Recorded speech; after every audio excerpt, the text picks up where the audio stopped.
lot of different technology, a lot of technology we have seen. There's been product improvement, and I think that's the goodness of what we do with industry.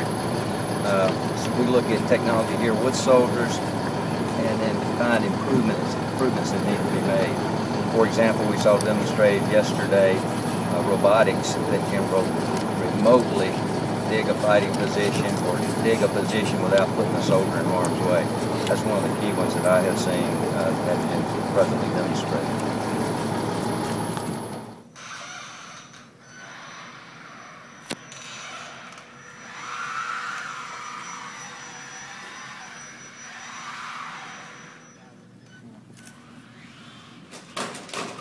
So could you throw that upstairs if you wanted to? It weighs 17 pounds, so it's a little hard to throw. How do we lift her then? Yeah, you can throw it through a window or a doorway, something like that. Drop it in this window from a concealed position. This was actually over a year in planning. Basically a 10-day event with setup and execution.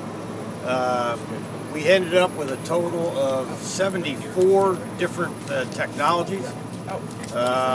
That included technologies from 44 different vendors, as well as 5 universities. So it's a great marriage of both industry and academia. You guys ready? Yep.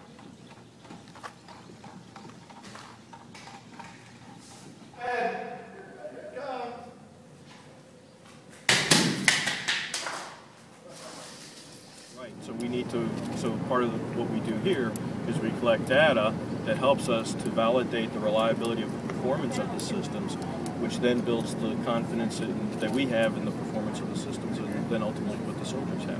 So this isn't just an opportunity for display, there's data collection that's going on at the Yes. rodeo as well? Yes. When was that happening?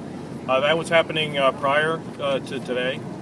We finished up the data collection piece for TARDEC. As Mr. Lubin was talking about, we had operational vignettes that we were collecting data on, and then JIEDDO had some more specific tailored events that they were doing for their vignettes. But all of them, we were collecting both technical data as well as also we had soldiers participating and writing down their assessments of what they thought about the equipment that they saw, the performance of it, as well as, in some ways more importantly, or just as importantly, what are the new, as they see a piece of equipment perform, okay, this is another opportunity for us to use that equipment in another way. Because as we're finding, robotics is a growing field, and trying to keep up with a combination of where technology is going and marrying technology with what the soldiers are looking at trying to do gives a lot of new opportunities.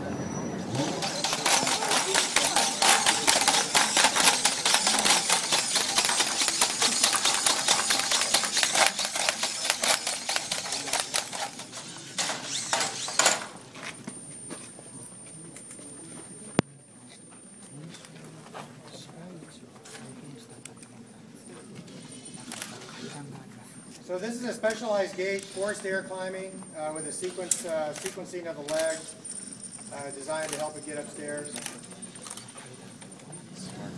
And we were here conducting our first robotic counter-IED challenge, where we set up 4 events based on problem sets where we see robotics could play a role. Our 4 events were endurance, detection, disruption, and reconnaissance. In endurance, we're basically looking for robots that basically can keep up and keep going with the focus on dismounted operations. As some of you are probably aware, that's been the main shift in the fight in Afghanistan, and we're looking to push the envelope in robotics and what they can do to help out our dismounted soldiers. It's a complex problem because you have to worry about weight and mobility, and we're also looking at payloads that we can marry up with these vehicles that can provide more effective clearance rates. So that's why we did the detection and disruption challenges, trying to find the right payloads that we can marry up with a good chassis that shows superior endurance. And then in reconnaissance, as some folks know, we have an effort underway for ultralight reconnaissance robots and supported dismounted soldiers. And here we're looking at some of those systems again. We're also looking at enablers to put on these small robots, such as mapping, that can provide faster and better situational awareness. What were the results of your challenges? Well, we can't, we're still going through the data. We just finished up on Tuesday, so we're crunching that data, and we're going to get with the vendors and give them those results back. We collected a lot of photos and videos, which will help those vendors in understanding what their strengths and weaknesses are. And really that's why we're going with the challenge concept, is it allows us to communicate in a physical means what our problem set is, and allows that vendor to understand it and go back and work on his system and really have more of a collaborative effort working together to solve this counter-IED problem. And how many vendors did you have participate? So we had 25 vendors register and 35 vendors, or 35 technologies. What actually completed the events was 23 technologies from 18 vendors. 18 made it through the challenges. Many of those competed in 2 or more challenges. Firing. 3, 2, 1.